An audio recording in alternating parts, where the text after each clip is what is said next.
Well, a cache of weapons and explosives were discovered in an apartment in Queens earlier this week, leading to the arrest of two brothers.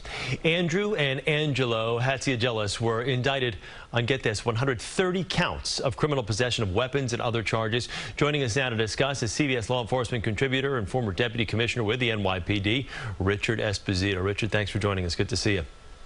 Good morning, Chris. Boy, I mean, how surprised were you when you heard about this cache of weapons by these two guys?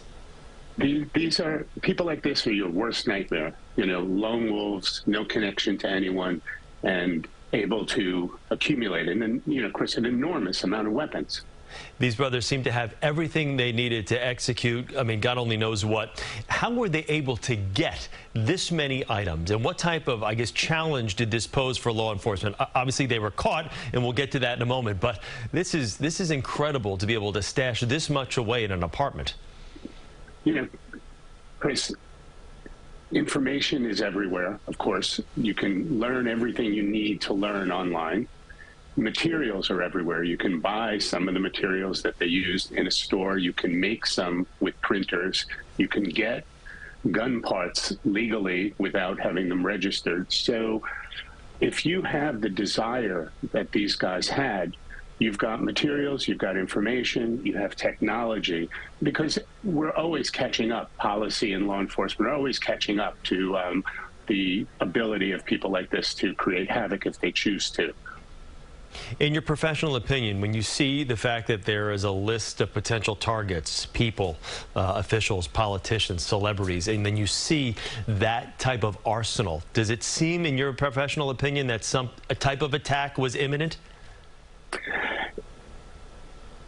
Imminent is a difficult word, but it seems like they had every intention of causing harm. Creating a list like that just tells you how far along the timeline they've gotten.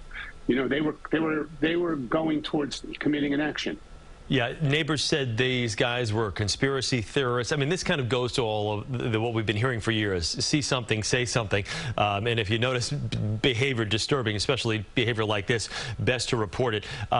Is this, I mean, are these kind of like the telltale signs of this homegrown terrorism thing that this kind of domestic terrorism thing that we've been looking out for years now? These are the kinds of things where your neighbors can help, people observing you can help. They really are the telltale signs. If you just think of like a rubber band getting stretched, people go from disenfranchised to starting to talk to other people, developing this kind of muddled ideology, and then starting to build up an arsenal. All right, let's talk about the whole luckily they were caught before anything was able to happen thing. That police, they had been investigating these brothers for about 6 months. So how did they stumble upon these guys? Is it online chat rooms? Is it kind of some of the things you've just mentioned there, that kind of reckless chatter, and sometimes you're speaking with law enforcement, you don't realize it. But what, I guess, what are police looking for, and how many of these people are out there? How many are out there? That's always an interesting question. But you know, we've had lone wolves in New York before. They've been caught before. What do you look for? There's open forums. There's the dark web. There's people changing their appearance online, you know, starting to look different, starting to say different things. And then their neighbors observe this as well.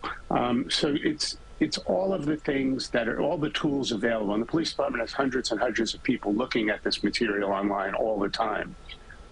This posed the biggest threat for police, in your opinion?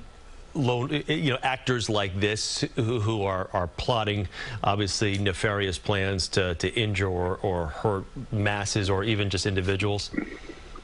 As you know, as we get into an election cycle, as we get into this period, these people are a real concern to federal and local law enforcement across the country.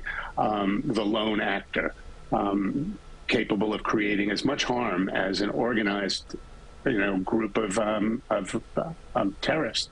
And is this, I guess you bring up a good point there, especially, going back to January 6th, you've got Proud Boys, you've got all these different groups, these militias that seem to think that they can kind of take on everyone on their own. Is this something that law enforcement officials really need to be are acutely aware of at this time?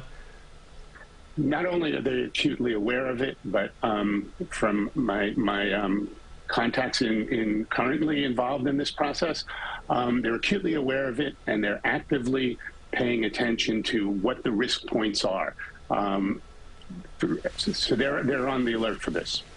All right, Richard, thanks so much for taking a couple of moments. We appreciate it. I would tell you, when we first reported this story, to hear what these guys had in their apartment, just incredible to know that this stuff is happening out there. Thank you. We appreciate it. Our CBS law enforcement contributor and former deputy commissioner with the NYPD, Richard Esposito.